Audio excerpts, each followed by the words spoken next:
Today I'll be talking about a new feature in the MOLT Migrate off Legacy Things ecosystem. It's called MOLT Fetch, and it allows you to copy data from one database into another.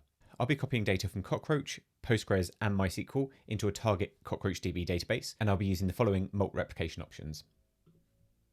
First, I'll use copy from to directly copy from the source database into the target database.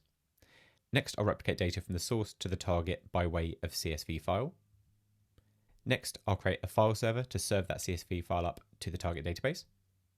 And finally, I'll serve that data by way of S3. I'll also be doing logical replication in Postgres' case as well, just as an aside. First, I'll spin up all of the infrastructure.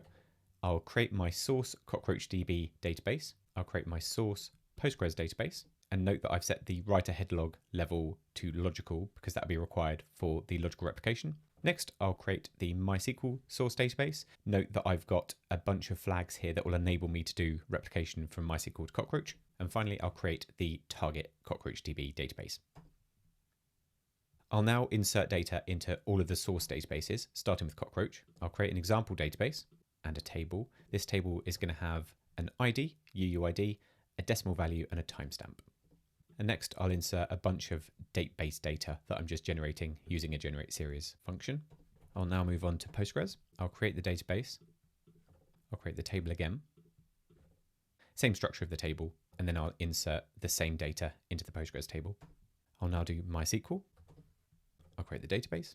I'll create the table. Note that this time, because MySQL doesn't have a UUID data type, I'm just using a 36-character wide varchar.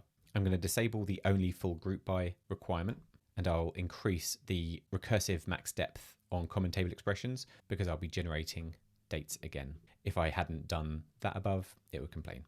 Finally, I'll create the target tables in the target CockroachDB database. I'll create the database, and then I'll create 3 tables, one called Cockroach table, one called Postgres table, and one called MySQL table. So with that done, we're ready to start copying data from the source databases.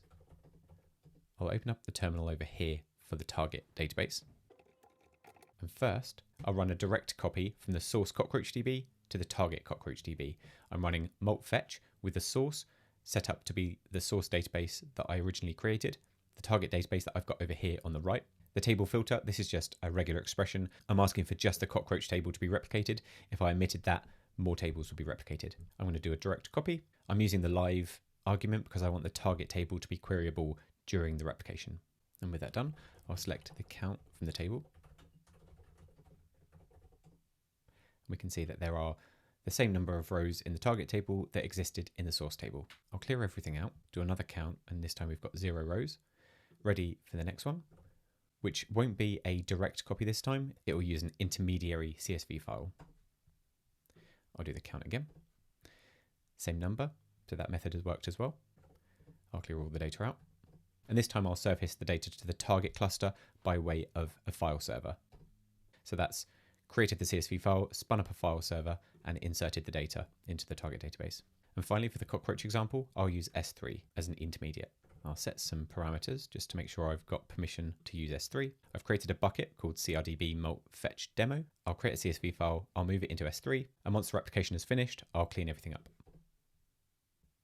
That completes the part of the demo where I'm replicating data from Cockroach to Cockroach. I'm going to run a MOLT verify just so you can see that everything's worked successfully. So we've seen 8,761 rows, of which we've confirmed that there are matching rows in the target database. I'll now move on to Postgres. The commands are going to look really similar. This time I'll be working against Postgres as my source. My target is still the same, but this time I'll be copying the Postgres table from Postgres into Cockroach. I'll do a count of the data in the Postgres table. We've got the same number of rows as we have in the source table. I'll clean the data out. Now I'll do the same thing again, but using the CSV intermediary file. I'll clear the data out again. Now I'll use the CSV file and the file server.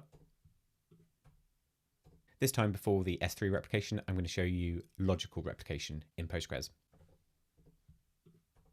So this requires that the write-ahead log level is set to logical or above.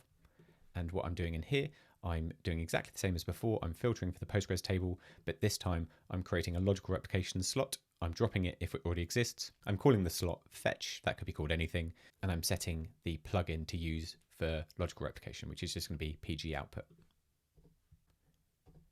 Finally, I'll clear the data down one more time and then do the same, but this time I'll be using S3.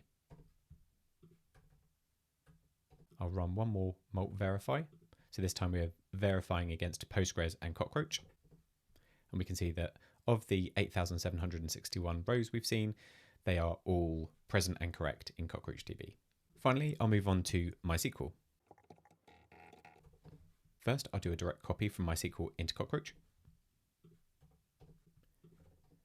Next, I'll do the same thing using the CSV intermediary.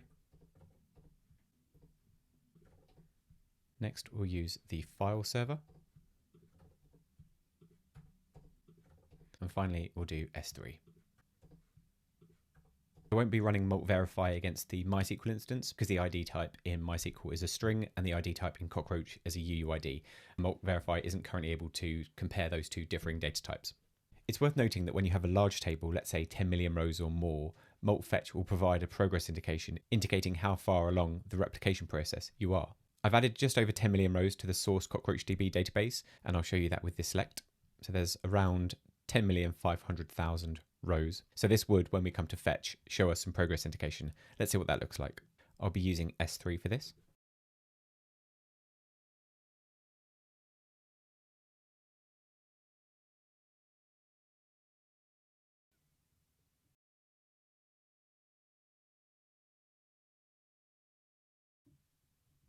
And with that data now in place, I'll run a MOLT verify. Note that I've increased the concurrency size just to help MOLT verify chug through this large data set.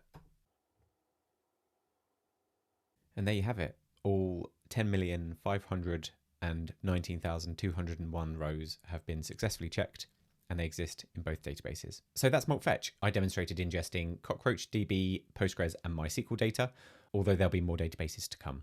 It's currently in preview and can be downloaded from github.com/cockroachdb/molt. Have a play with it and let us know what you think.